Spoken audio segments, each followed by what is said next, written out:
Man, this thing runs good. I want to talk to you a minute about this tractor. Let me come up there. Get my fat ass off.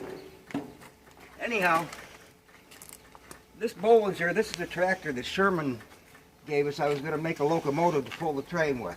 But I'll tell you what, it's way too nice for that. You seen that plow I got out there? That's a 54-inch John Deere hydraulic angle and lift plow, and this has hydraulics on it.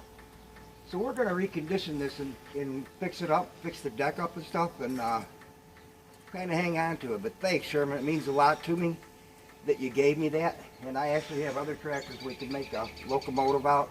This is too nice to tear up. I really appreciate it.